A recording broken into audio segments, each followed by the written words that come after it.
Surprise, bitches. It's Friday and we've got some tea to break down. So I hope you're ready for it. Porsha Williams has filed for divorce. Brandi Glanville is making some wild new accusations against Andy Cohen.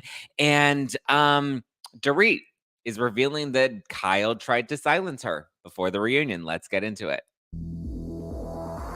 You're listening to No Filter with Zach Peter, your go-to source for all the latest pop culture and reality TV tea, served fresh all week long. Now, let's dive in. Hi, guys, and happy Friday. Surprise, I know I don't typically do episodes on a Friday, but there was just so much going on in the pop culture news cycle world that I was like, okay, we kind of have to do another episode, another emergency episode. We typically don't do emergency episodes unless there's some big stuff going down, numero uno.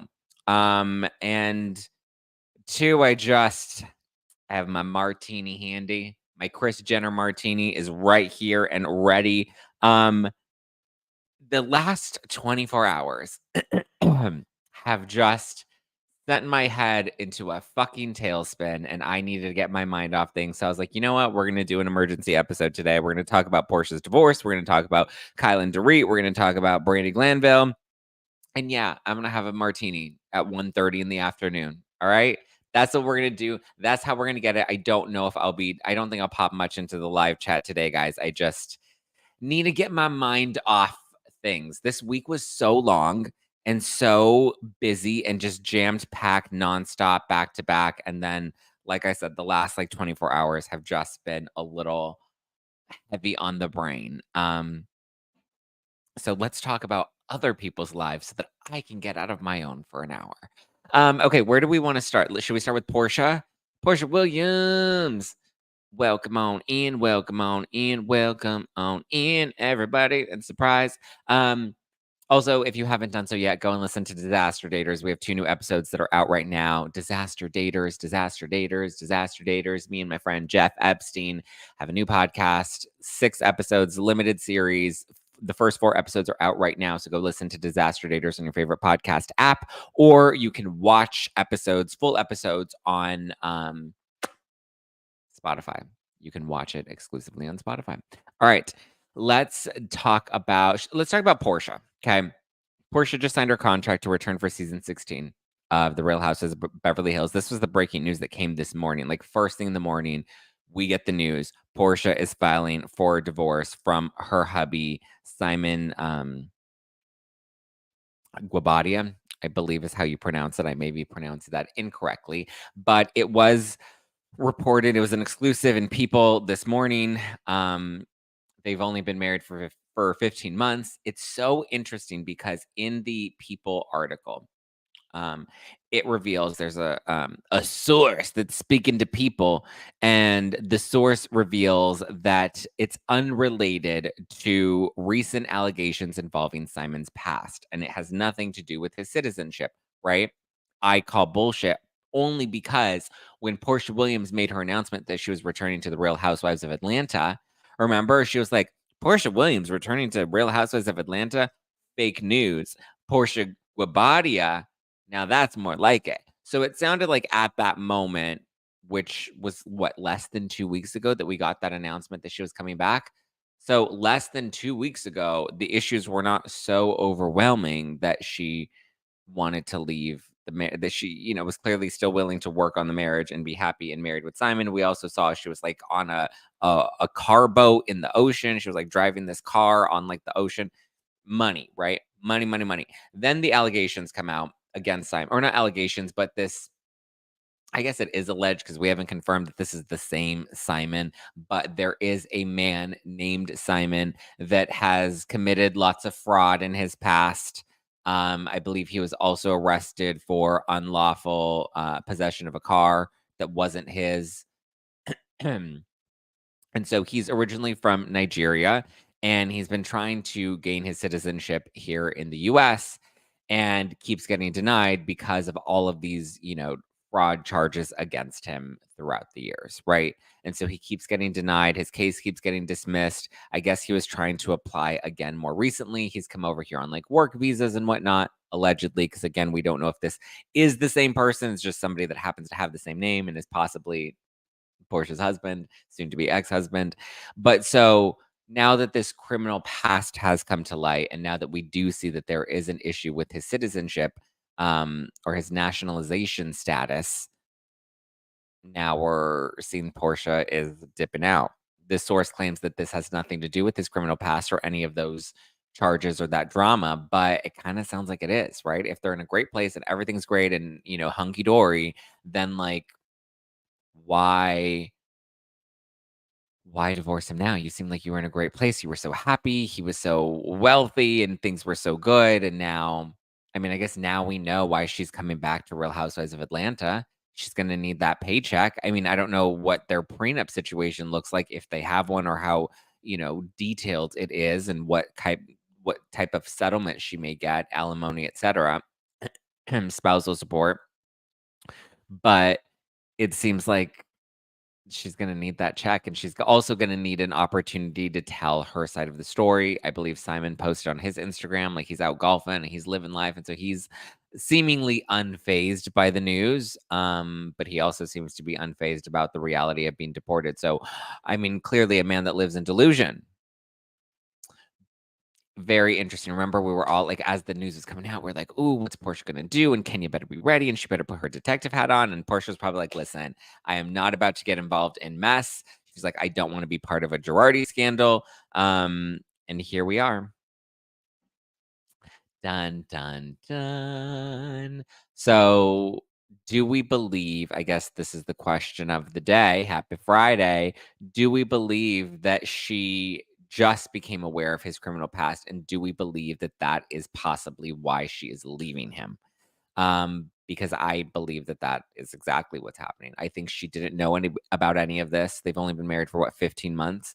So I don't think she knew any of this. I think she found a man. He was seemingly rich and wealthy. You got to watch out for these wealthy men, right? Gotta watch out for them.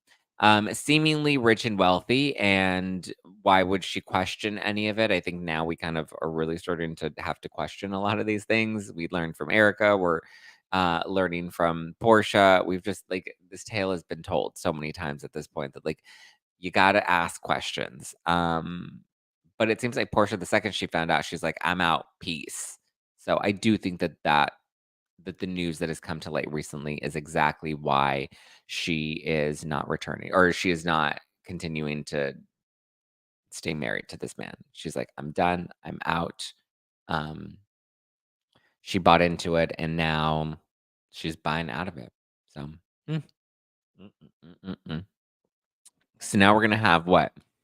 Porsha, possibly Kim Zolciak. Could you imagine Porsha and Kim Zolciak on the same show together, going through their messy relationship situations? Like, that is going to be juicy.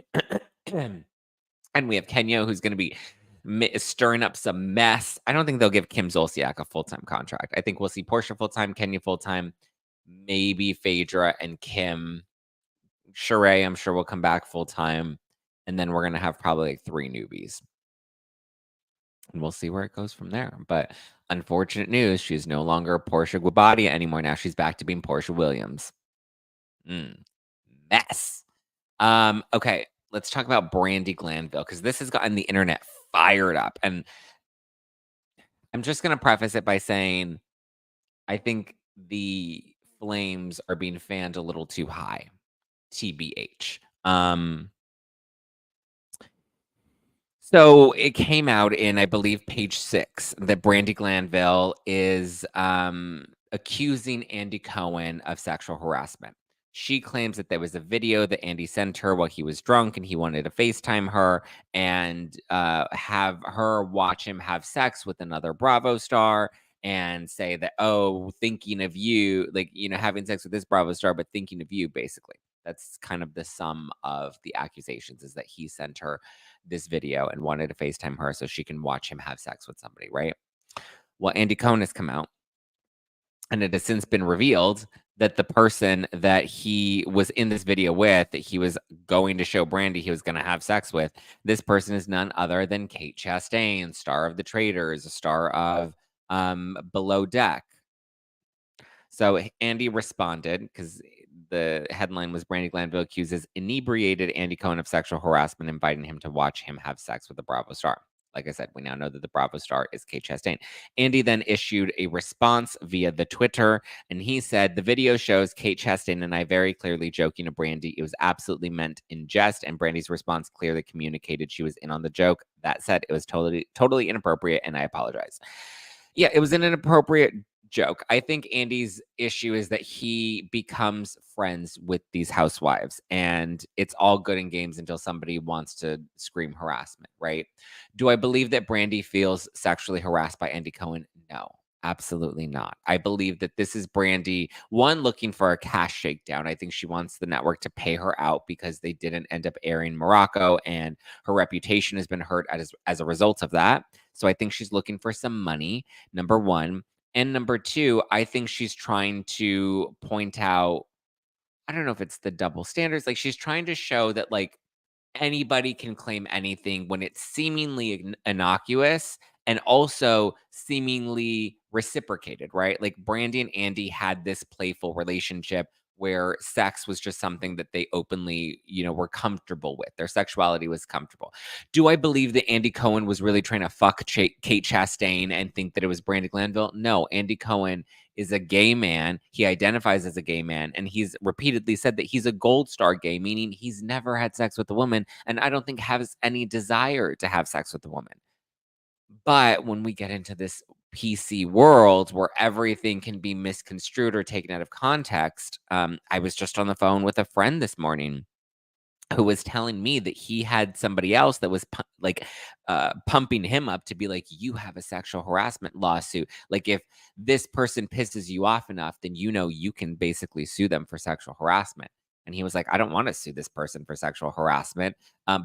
Yeah, technically, could you stretch a case out of that? Yes, but he's like, but like that's not like, no, I'm not going to do that, but anybody can do that. You can take any inappropriate situation and you know, twist the details to make it a sexual harassment claim. That's not to say that sexual harassment doesn't happen. I'm not trying to negate or diminish people's experiences with assault or harassment, but there are instances where, like this case with Brandi Glanville, we use these things that we're complicit in or that we're okay with in the moment and then change our minds later because it's convenient for us to do. And I think that's the point that Brandi is trying to convey is she's kind of saying that that's what Caroline's doing without saying that that's what Caroline's doing.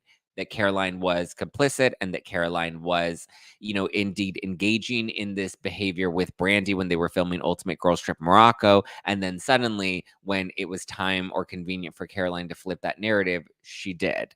And Brandy's name got dragged as a result of it. So I think this is more of a statement. Also, because this is not a lawsuit. Let's be very clear. According to the article in page 6, no lawsuit has been filed. A letter was sent to NBC and Bravo regarding this incident with Andy Cohen that happened back in 2022. So why would she continue to do Watch What Happens Live? Why would she continue to do The Traitors? Why would she, or not The Traitors, but she wanted to go to The Traitors reunion that was hosted by Andy Cohen. She also did Ultimate Girls Trip. So she's been on Watch What Happens Live. She said that when she was going through this stuff with Caroline, like Andy was a confidant for her. She would call him, reach out to him, and he would like try to protect her.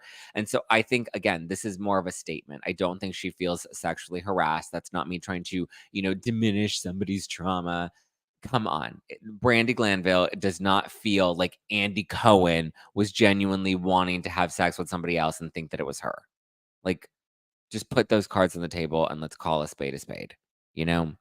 So I think she's trying to get some money. She's trying to, strong arm the network, and she's trying to show that like it's more of a statement, that like anybody can claim anything. And even if you're complicit in the moment, that doesn't mean you can't change your mind after the fact. Now, I think that's a really dangerous and dicey rope to walk on because when you start throwing stuff out like that, then it brings into question other people and it just makes the whole situation sticky.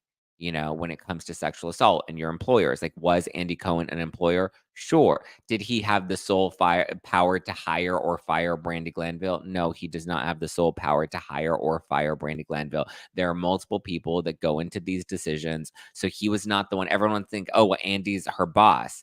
It's not like you work at a company where you're an employee and your boss is the boss, and the boss, despite whatever tier you're on, the boss has absolute power. Andy Cohen is not the CEO of Brandi Glanville's life. He's an executive producer. He was the creator of the Housewives franchise. He is a producer on Ultimate Girls Trip. But again, Andy Cohen does not have the sole power to hire or fire Brandi Glanville.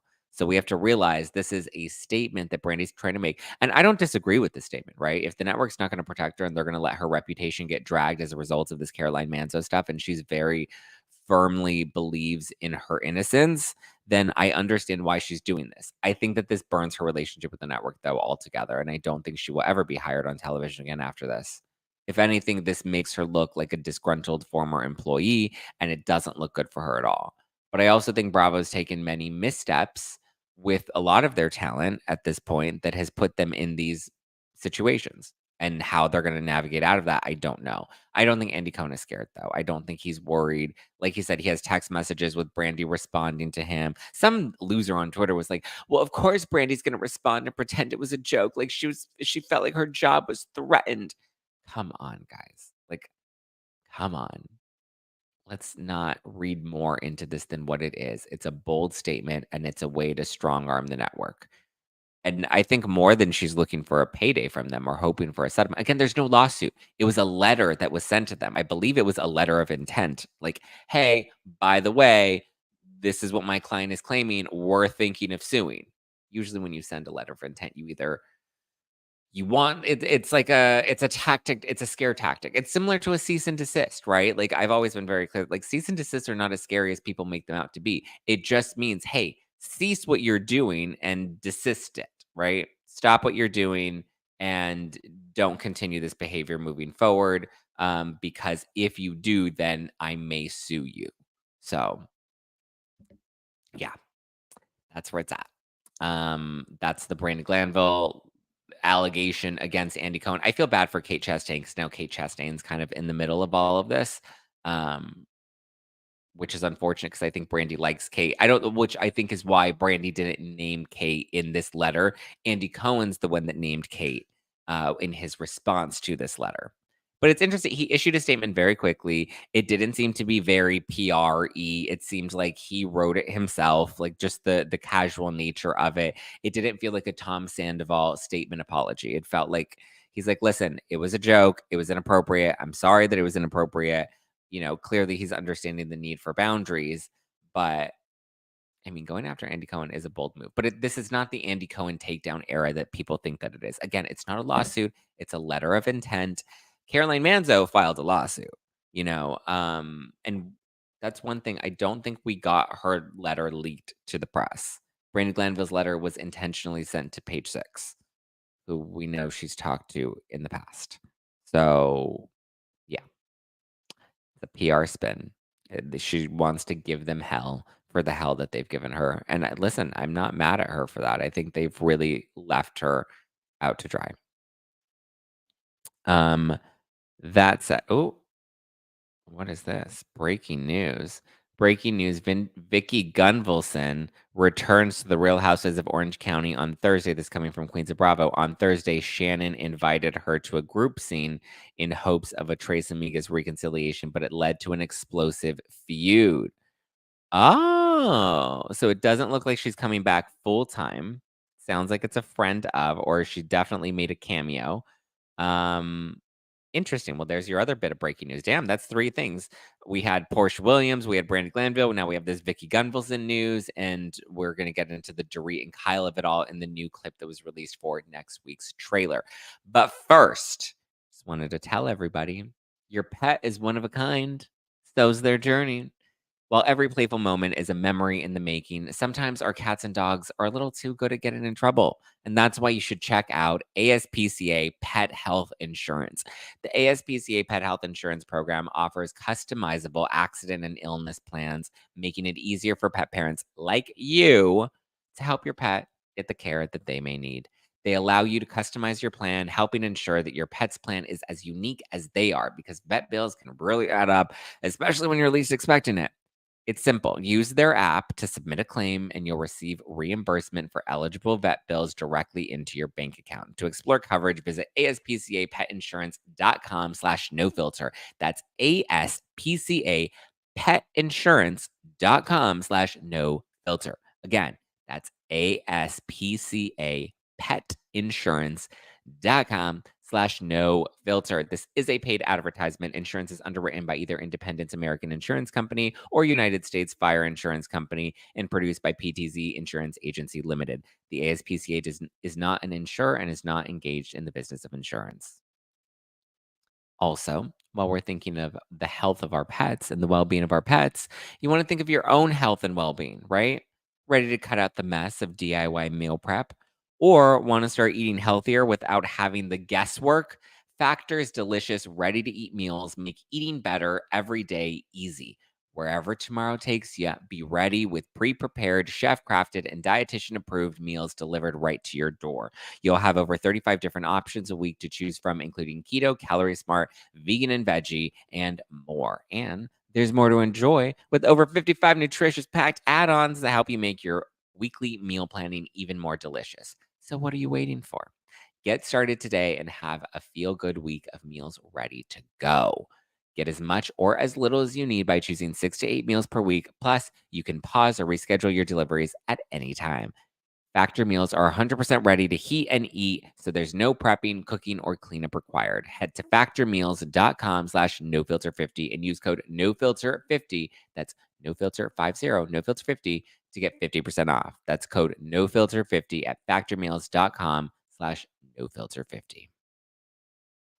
And I have to tell you, really quickly before we dive into all the rest of the tea from the Beverly Hills reunion, I've been sleeping really good lately.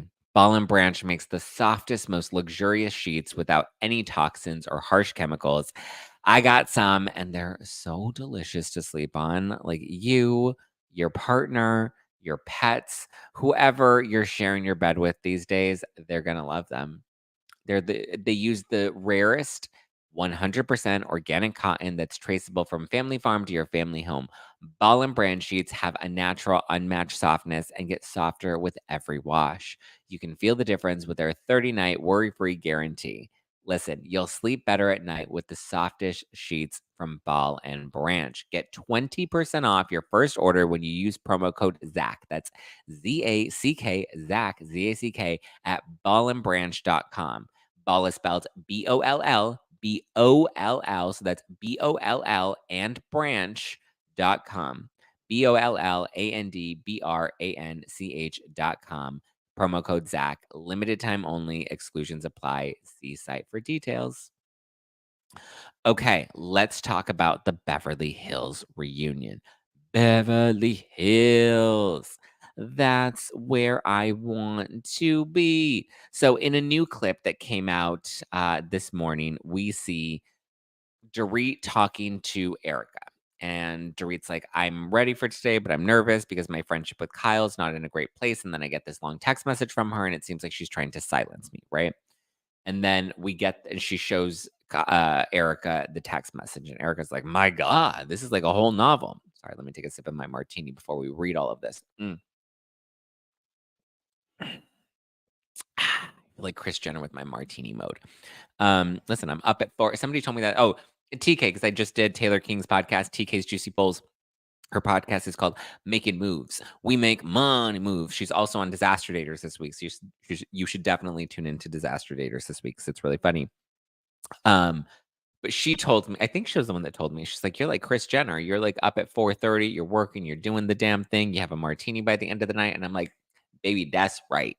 The only thing is I'm drinking Grey Goose instead of Belvedere because I normally like to drink Belvedere. Belvedere is my vodka of choice. However, at Whole Foods, they're trying to charge me $35.99 for a bottle of Belvedere. And I'm like, excuse me, I can go to Target and get it for $27.99. So, like, why would I pay nearly $10 extra for a bottle of Belvedere? Whereas at least the Grey Goose, they charge $30.99. So still overpriced because I feel like you can get a bottle of Grey Goose for like $25.99 at any other market or store. It's wild. But then I'm like, I either have to walk all the way somewhere else just for some other vodka, or if I pay for delivery, then I'm going to pay that extra $5, $6, $7 for the delivery fee, and I might as well just get it here, right? Whatever.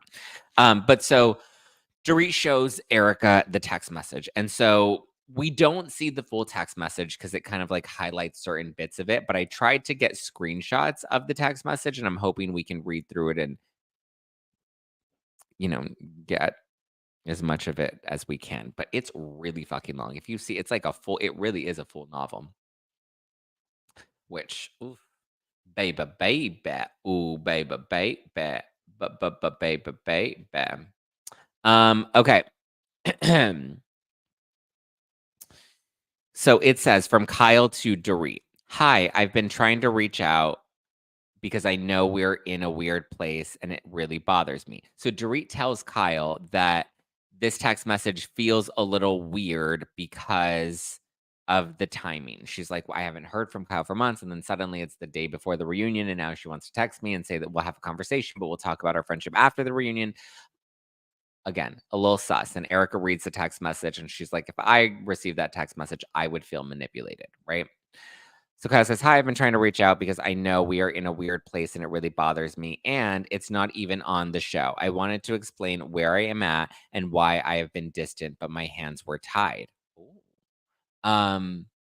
Because we also, so for a little rewind, Dorit went on, I believe it was Watch What Happens Live, and said that she's felt a little distant from Kyle lately. And then Kyle went on an Amazon Live and she was like, Dorit's exaggerating our friendship. We were never really that close. Like, it's not that big of a deal. Like, Dorit's making her friendship out to be more than it actually was. We didn't really travel. I like to work out with my friends. Dorit doesn't like to work out. So we're just not on the same page. We're not like as close as Dorit's trying to make us look, you know?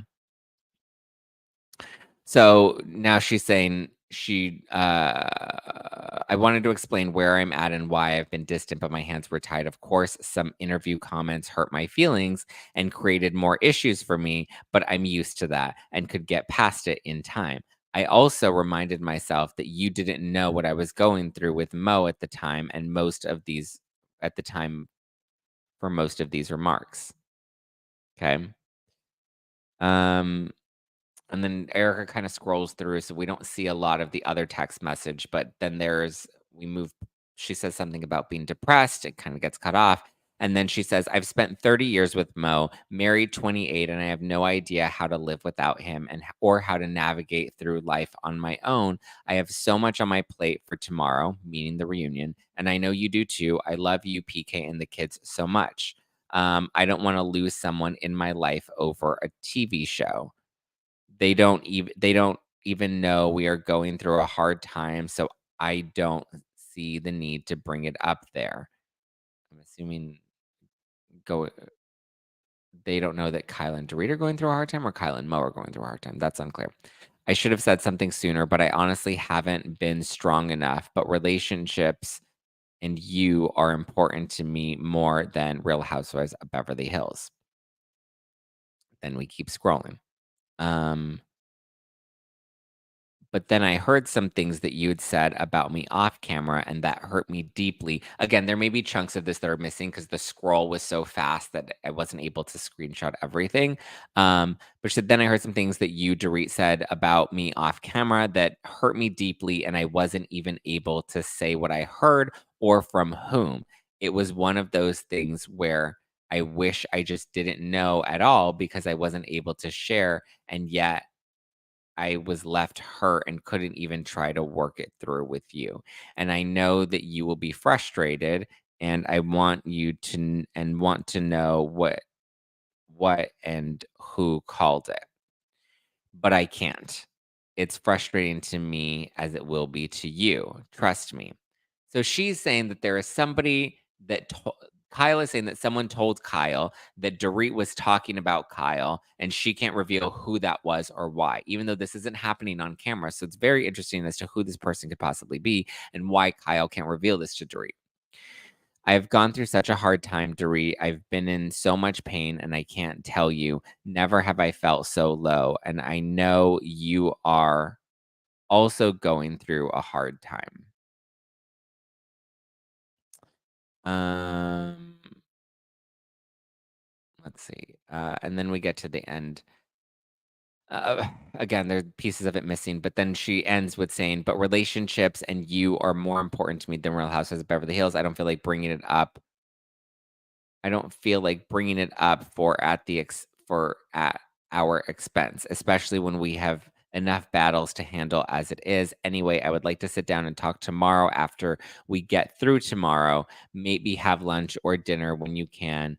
If you want to talk before tomorrow, I am around. I would give anything not to go and have to do this. I don't know how much longer I can do this show. It's so toxic and creates so much anxiety for me. Anyway, let me know if you want to talk XX." Interesting. So it's interesting that Dorit says that the text message felt like she was trying to be that Kyle was trying to silence Dorit, and that she felt like the text message was manipulative. And then Erica seems to echo that sentiment by saying, "Yes, this does feel. I would feel manipulated in your shoes." I guess they're saying that it feels manipulative in the sense that Kyle's like, "I'm going through a hard time, so please don't pile on me. Let's not do this at the reunion, but we can talk about it off camera." When Dorit's like, and Dorit says to Erica, she's like, "No, this is the show. These are our lives. Like if we're having issues, we have to hash it out. And the reunion is where we hash these things out, right?" So I do think it's unfair of Kyle to be like, "Let's not hash this out at the reunion. I have enough to handle." I get it, but it's also like, but you guys signed up for this, and this has played out publicly because not only did Dorit comment on Watch What Happens Live publicly, but then you responded on your Amazon Live publicly. So now there are going to be questions, and there are going to be things that need to be spoken about. Interesting that she says she doesn't know how much longer she can do the show and that it's so toxic, so it does feel like she possibly is could be exiting the show. I don't think that things end very well. I mean, we know Sutton faints and has to go to the hospital, so Sutton and Garcelle dip out early. Kathy's kind of there, but that's kind of awkward. I don't know. Crystal doesn't like Kyle.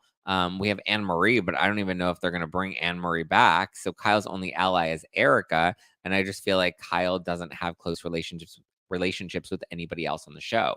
So that's going to be interesting. I'm sure Kyle does not feel good about the fact that Dorit showed this text message and talked about it on camera before the reunion, because now we're really going to have to get into all of it. And now the text message is out there and it's just like, ooh.